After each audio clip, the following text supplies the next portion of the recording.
I'm a typical, northern English guy. We don't talk about feelings. Feelings weren't really shared.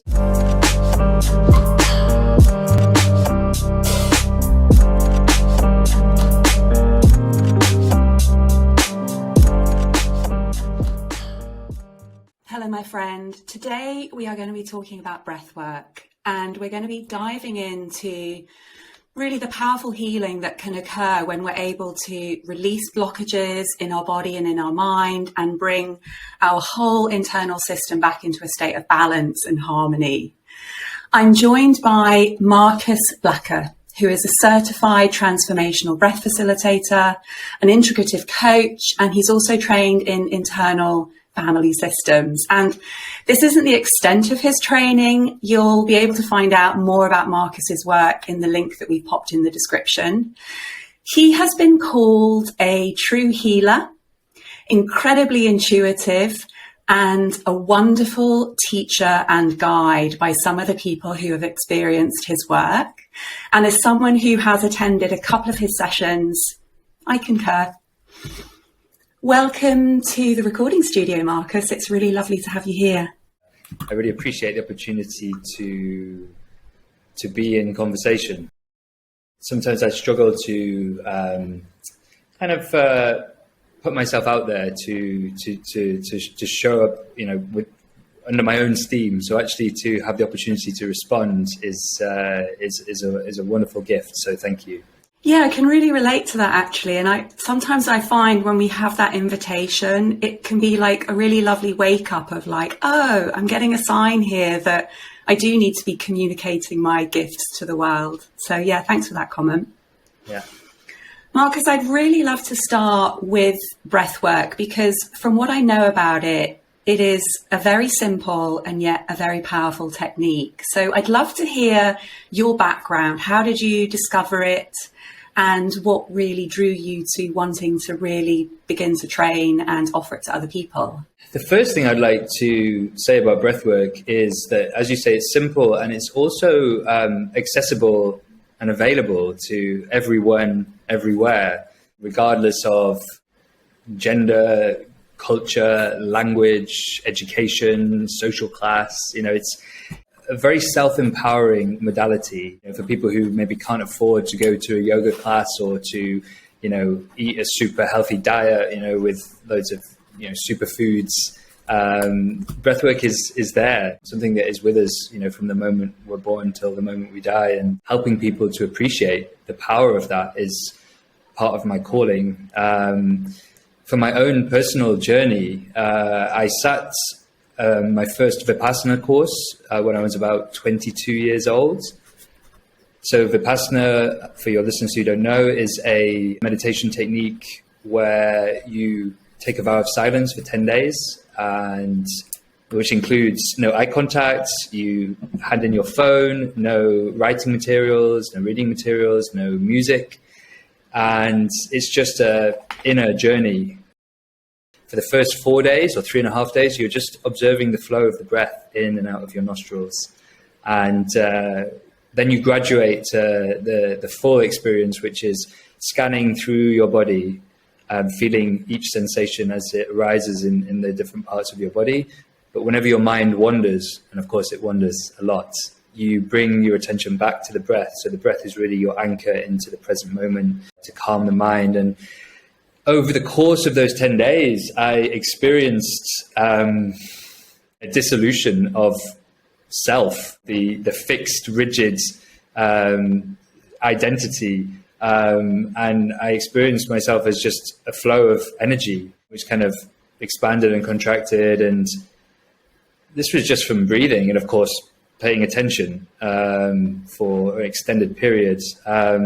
So that was the first, I guess, awakening to how powerful conscious breathing could be. And that planted the seed and stayed with me throughout my 20s and 30s. And I guess I was using it through in my daily activities. So the first thing that the Vipassana course trained me to do was to breathe through my nose, which we're now learning, or we've known for a while, but is now much more in the public domain, that nose breathing is one of the main things that people can do to improve their health, physical, mental, emotional. Maybe we won't go into that now, but I was doing this just because I'd kind of taken a 10-day training in nose breathing. I was also running long distances. I ran several marathons and was achieving really good times, which again I put down to nose breathing and the efficiency with which that was allowing my body to endure these distances. I was also a scuba diver, just as a hobby, but I also trained as a dive master. And obviously that is, aware of the flow of breath and silence. And then, I don't know, I was in a corporate job. I was working as a lawyer and all of the distractions that come with that. And I guess I lost touch a little bit with my breath until around 4 years ago. And I did something called conscious connected breathing, transformational breath for the first time. I'm a typical, northern English guy. We don't talk about feelings. Feelings weren't really shared. No one taught me how to feel. And in that one session, that 1 hour session, it was a group session. I just went through the whole spectrum of emotions. I laughed, I cried. I felt fears come up and be released. I felt this sense of joy.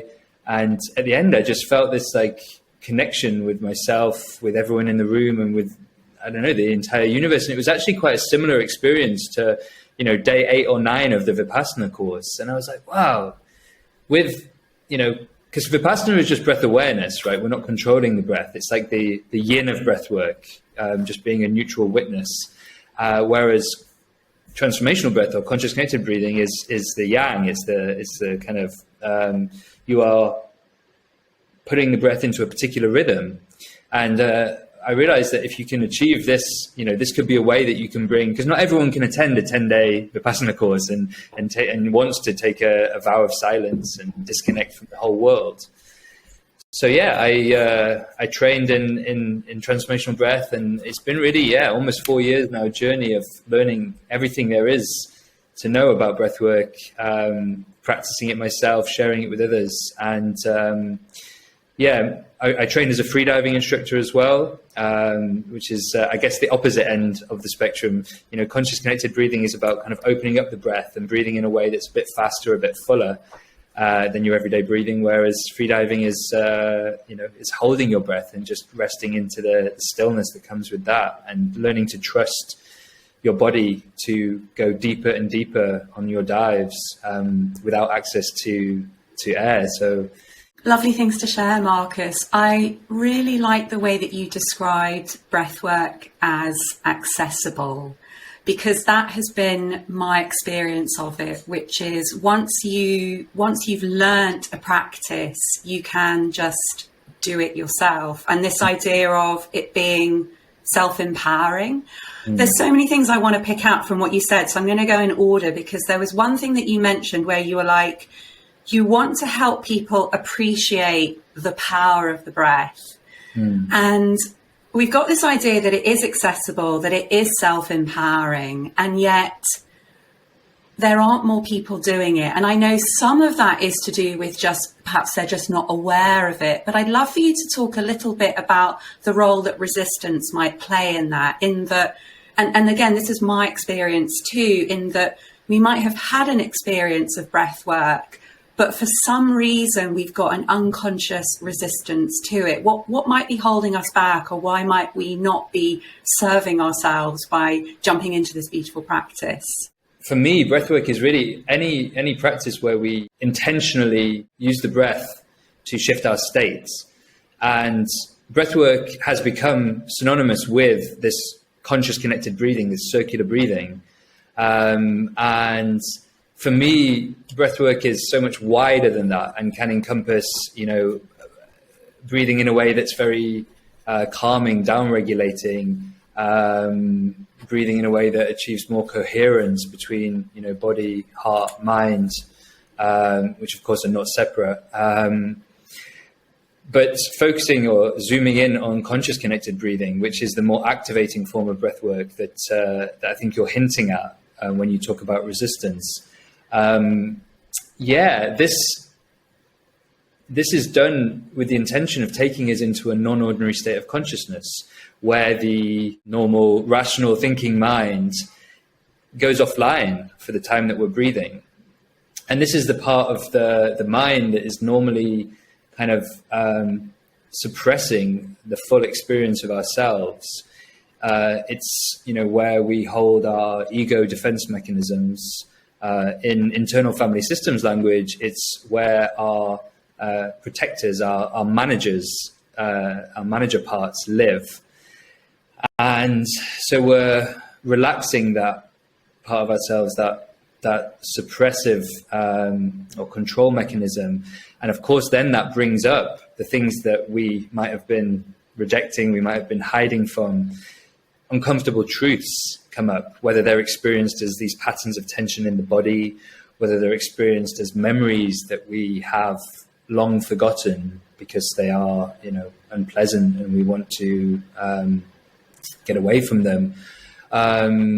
Or whether they're kind of these core beliefs that we hold about ourselves or about how the world is.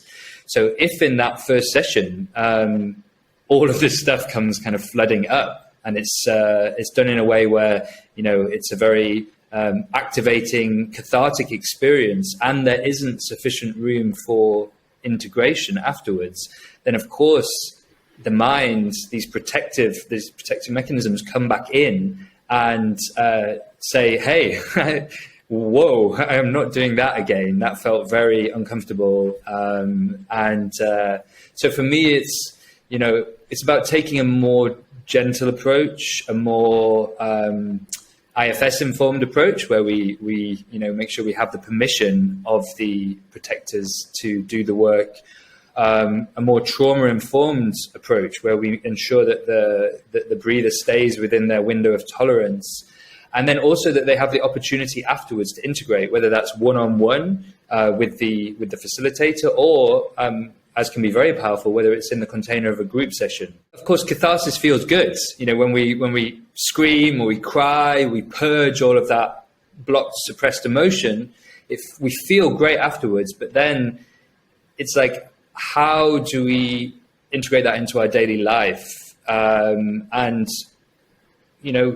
We are meaning-making creatures, we humans. We have a left and a right hemisphere of our brain. So it's important to have the embodied experience, because so often the trauma, the patterns of resistance live in the body. But it's also important to allow that space for meaning-making, so that we can, understand what shifted and how that affects how we show up in the world.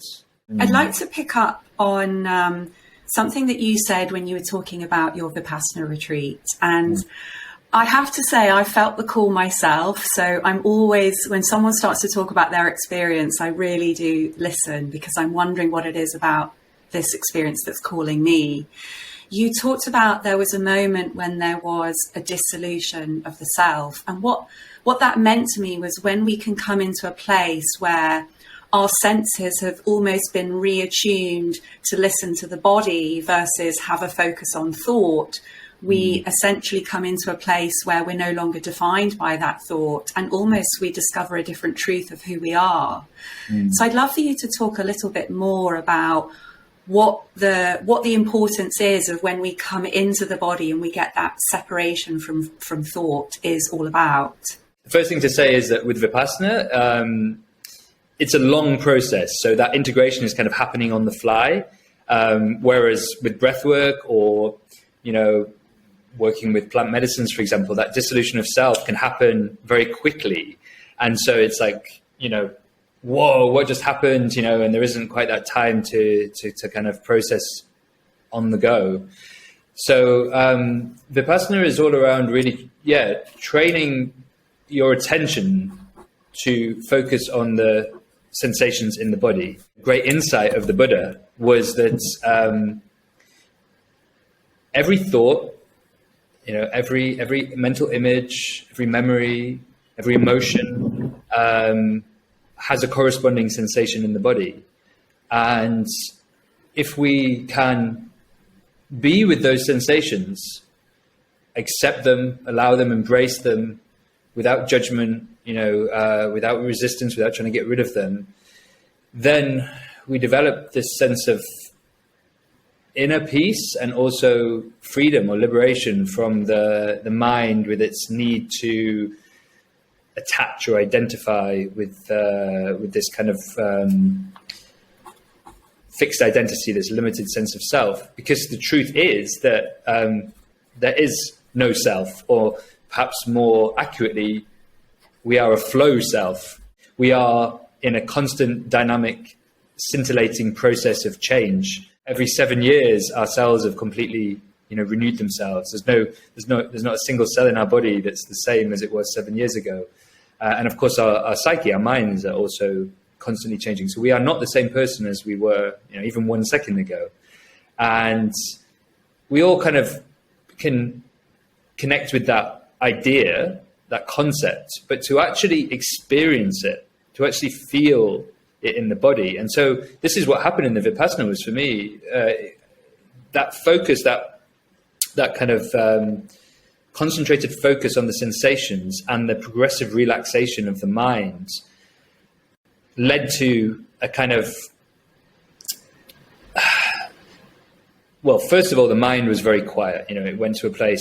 There's always this resistance. I've actually sat 3 Vipassana courses and then also served on one. I served on a course last summer, which is basically, I was cooking and cleaning to support the students, but I was also getting to sit for a few hours a day as well.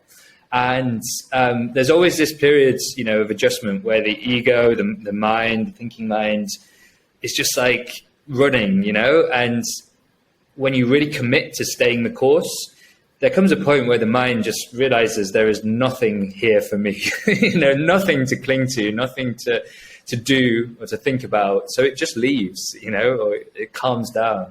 And then that brings you really into the body, and you just, and then the sensations themselves, they start by being kind of gross, intense sensations, whether it's kind of pain, the tensions that we're carrying. But as you relax into them and you just really dive into the sensation, it starts to open, it starts to relax, it starts to soften and dissolve. And you realize that underneath every sensation is really just a pattern of energy. This is now backed up by the most recent neuroscience, which is showing that, so there's this word interoception, which your listeners may not be familiar with, which is the inner sense of the body. And the brain is constantly kind of checking in with how the body is doing. The brain's job is to kind of manage this metabolic budget, and the signals that are coming up from the body via the vagus nerve. From those, the brain is then kind of constructing our experience. It's constructing our emotions. It's constructing our thoughts, and ultimately, it's generating our behaviors. The vagus nerve is like a information superhighway between the body and the brain. 80% of the information flow is bottom up, so from body to brain, and only 20% is top down. So 4 lanes of traffic going up, 1 lane of traffic going down. And so the brain is always, like I said, trying to make meaning, trying to create these like internal mental models, which are mostly based on our past experience, right? Which may not serve us in the present moment. So the more we're able to be with the sensations, the more we're able to be present to reality as it is, and let go of that past conditioning, and these kind of mental loops that keep running. So, and the great thing about the breath is when we move from simple breath awareness into conscious breathing, there are so many things out there that we can't control in our lives, the people, the events, of the world. But one thing that we can control is our breathing. So the breath represents this wonderful opportunity to bridge the unconscious and the conscious, the involuntary and the voluntary, and to actually start to shift our states by sending messages through our breath. So our breath is like a language of communication between the body and the brain. And we start to send messages up from the body to the brain that it's okay, we're safe, we can relax. So as I said, the breath represents a wonderful opportunity, an untapped resource in self-regulation. So we've got this idea that we can control the breath, and we've got this idea that at first when we look inward, we can be judgmental about what we find, or we can not like what we find. One of the experiences that I've noticed is that I can witness myself controlling what I find on a physical level. So when I come into meditation, I spot the different tensions in my body, and I'm actually tensing around them to almost try to control them. And I find when I'm in a yoga class and I get given the instruction to relax, it's incredibly triggering for me, because what I'm saying in my brain is like, dude, if I knew how to relax, I would. Like, yes. I need for you to actually explain what that process is. But I've actually found that just being with that felt sense and the breathwork practices have really helped me, because when I do an activating breathwork, it changes the sensation in my body. It makes it fizzy, it makes it warm, it makes it filled with movement. And I get this brief respite of being able to experience my physical body and the sensations there with a kind of awe and wonder, which is very liberating for me. I never thought I'd get to that place in my journey. I thought I just had to make do with the way that I was. So it kind of comes back to something that you said about this integration and the importance of like really seeing it through, because there have been experiences I had early on in my journey where I would have this very uplifting experience, but then I didn't know how to bring that into my everyday. And also I would almost experience my ego or my my manager, as you refer to it, I like that, clamping down even more as a kind of like, like, whoa, there was a huge liberation. Like, I'm going to become even more strict on the body. So I'd love for you to talk a little bit about this idea of how we can control the breath, but we're not doing it from a place of like, in my experience, it's often I'm controlling my breath by holding my breath, which is not how we want to be controlling the breath. So what are your thoughts on what I've shared and this idea of how we can control the breath, but sort of in a life-giving way or an experience opening way? And how we do make this integration happen when we've had these really blissful experiences, and then suddenly we might be faced with even more extreme levels of control or a kind of despair that the bliss has been taken away. I like to think that the breath, I've experienced, in fact, that the breath has its own intelligence, particularly in a conscious connected breathing session. The first part of the session, I do encourage people to take control, let's say, to drive the breath, or at least the inhale. So conscious connected breathing, one of the key elements of conscious connected breathing is that the inhale is active, but the exhale is completely relaxed, completely passive, changing the balance of gases in the body through this breathing technique. And the body is becoming alkaline, and that causes some shifts in the body and in the brain that lead ultimately to the dialing down of the kind of, the control structures, what's called the default mode network in the brain. So for the first part of the session, we want to breathe in a way that's a little bit faster, a little bit fuller than your everyday breathing. But then there comes a point in the session, usually, not for everybody or, not every time, where the breath just kind of takes over, and we are no longer doing the breathing. The body is breathing itself. We are being breathed, and this is a really beautiful experience. Yeah, it comes back to the kind of this yin and yang of breathwork. There's a time and a place just to witness the breath and see what the breath has to teach us about where we're at in the moment. It can reveal the tensions in the body. It can reveal the unhelpful thought patterns. And then there's a time to step in and kind of take charge. And it's really all about kind of intentionality and an awareness of what we need in the moment. So even with conscious connected breathing, where yes, we are kind of controlling the rhythm initially, we're only controlling half of it. The exhale is where we just let go. So it's this, the inhale brings the kind of energy, the awareness, the intention, the feeling that we are taking charge.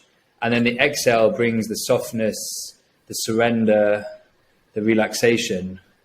And we enter this beautiful state, which I guess is kind of maybe marrying the two hemispheres of the brain, where we're both very aware and we're very relaxed. Normally when we're super aware, we're like really focused on our, on our emails or whatever, or the conversation that we're having, and we're not relaxed. Or we're very relaxed and we're just kind of like pretty unconscious, we're just like falling off to sleep or just watching Netflix, whatever. So here we're marrying the two, awareness and relaxation, kind of control and surrender, letting go. And really, this is a metaphor for life, the experience of being human. There's a time when we can step up and take charge, and we're in our masculine, and there's a time where we just need to surrender and let go. And it creates this beautiful cycle of contraction and release, or contraction and expansion and tension and release. So it mirrors the kind of cycles of nature and of life. Lovely. Thank you. I'd like to dive into the relationship between how we're breathing and what that shows about us, because I know on your website and certainly in literature I've read that there's a talk about perhaps restrictions in the flow of breath and emotional issues, or someone's ability to just notice how a client might be breathing and be like, this is telling me something. The breath is the kind of first responder of the body and the mind. So whenever something is a bit out of balance internally, the breath usually reflects that. And so it can be a great way of bringing kind of more awareness to where we're at in the moment, or even these maybe even unconscious beliefs that we hold, or the way that we live in the world. So a very kind of easy example or obvious example would be, if I have a client who is only really breathing using their upper body muscles, their upper chest, their shoulders, their back, their breathing pattern is fast and shallow, maybe through the mouth, then this is usually a sign that they are in that kind of hyper aroused or activated state where they have this belief that they need to, always be busy, that they need to earn love through, success and doing stuff. Or maybe they're defensive, it's a kind of defensive breathing pattern. It's what we would call, in nervous system terms, the sympathetic nervous response, or the fight or flight response. That's usually a sign that their body is going to be releasing quite a lot of adrenaline and cortisol. Ultimately leads to stress, anxiety, and doesn't give the body the ability to rest, to recover, to kind of repair itself. And if they're not breathing into their belly, we call it belly breathing. We're obviously not breathing into our belly, we're breathing into the lungs. But when you use the diaphragm to breathe, this powerful breathing muscle, the belly expands to make kind of space for the diaphragm as it moves down. And when you're belly breathing or diaphragmatically breathing, you're generally you experience more calm, more connection, more of a sense of grounding. So if I see this person who's up in the chest, it tends to suggest that their energy is very much like up here, and maybe they're stuck in the realm of thoughts, rather than feeling that connection to the earth, to the grounding, to the safety and security of being in their body. The flip side of that is if you have a client who's only breathing kind of down in the belly, and there isn't much movement at all in the chest.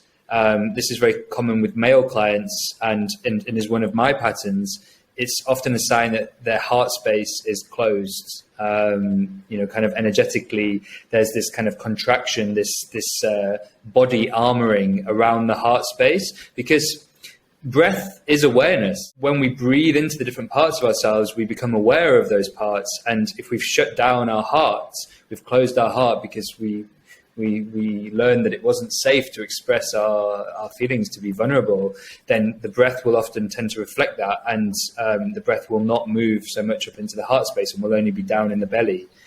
So this kind of, and especially with men, and again, using myself as an example, my breath was more in the kind of solar plexus, which is more about will, it's more about controlling life, and not allowing myself to be vulnerable. So yeah, it's just really interesting what you can learn from people's breathing patterns, and also what then, ultimately then there is hope, because once you become aware, you can start to work with those breathing patterns and shift the felt state of the body, which then has that knock-on effect on the mind and behaviors and all of this. I do have the tendency to just do belly breath. Mm-hmm. And so what you're talking about in terms of the heart, there was actually a breathwork session at the festival where I experienced your work, which involved a process where we were just breathing into the heart. And I can only say that what I was experiencing during that process was a real terror. And it was so interesting to get that information from my body and to really understand, okay, this is something that I haven't wanted to do because it's obviously kept me safe for some reason. Mm-hmm. But it reminds me about what you said in terms of the focus that we can develop when we're doing conscious connected breathing. It's a different kind of sort of vigilance that we have if we're up in our head. I was just getting this real focus and attunement with everything that my body was telling me. Mm-hmm. And even though I wasn't able to do the breath work into the heart, I was in a place of actually just being able to be okay with that and be like, this is really great information for me. So it has been something that I've been practicing since. Absolutely. I want to just tune in just as we come to the end of this conversation, Markus, which has been an incredible treat for me. I've made so many notes. I've learned so much. Thank you. I want to tune into perhaps something that I haven't asked you. So you might be at a place where you're putting an offering out there, or you might be at a place where you're like, wow, all of the questions that you've been asking me have made me think of this, and I just want to share this. So is there anything that I haven't asked you that you wished that I had, or something that's coming to you that you'd like to share just in our closing moment?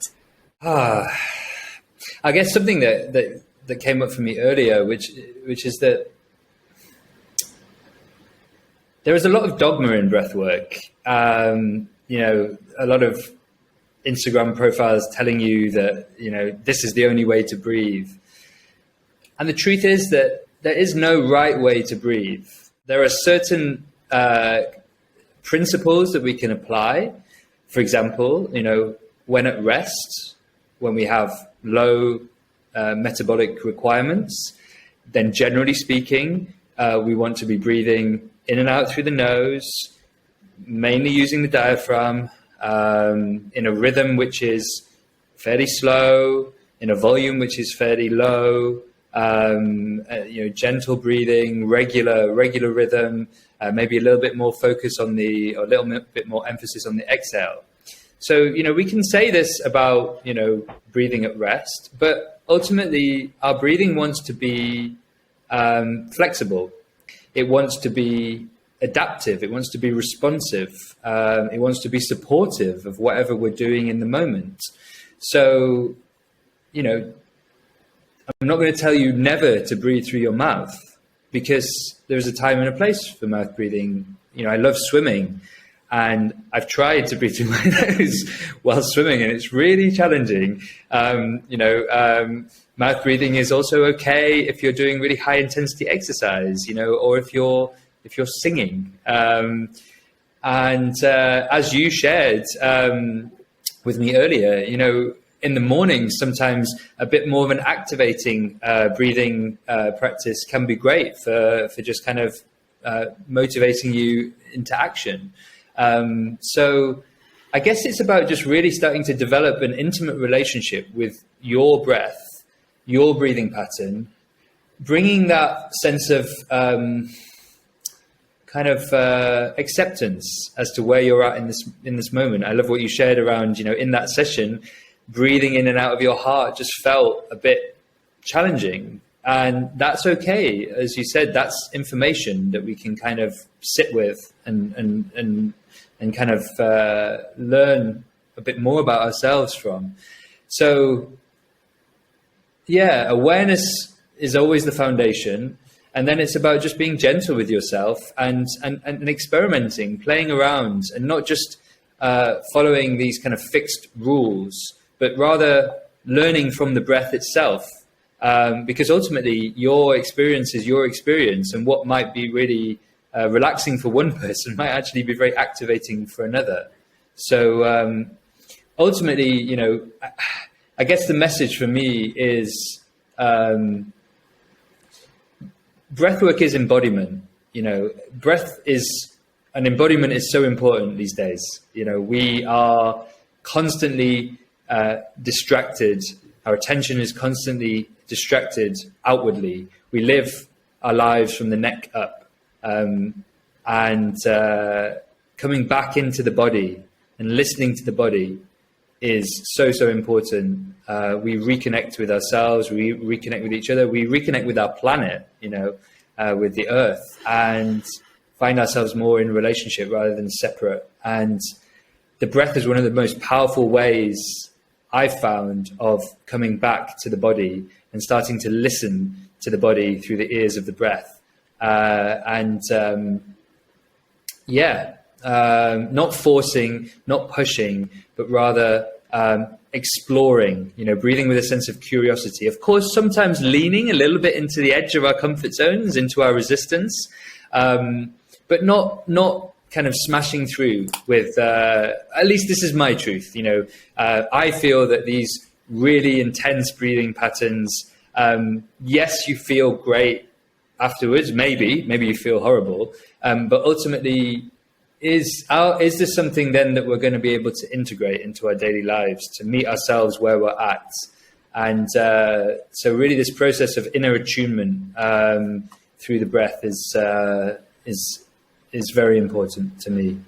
I'm really glad that you shared that, because certainly for me, as I've become more fascinated with the breath and I've looked into different trainings, there was a moment when I was like, who do I go with? Like, what's the best breath? So that was a lovely little speech that I'm sure is not just giving me the permission, but is going to give a lot of other people permission too. And what I'm taking from this is really, and I'm finding this myself, that when you come with an intentional breath practice, you do finally get to a place where you can just listen to what the breath and what the body is asking for. And I find that's a really great place for me to be in now. So thank you so much for all that you've shared today, and thank you so much for your time. It's been a pleasure to chat to you, and as I say, just to draw these things out of me. Sometimes I'm surprised, I'm like, whoa. So the opportunity just to be in dialogue and to create something in this space between us has been a real pleasure. So thank you.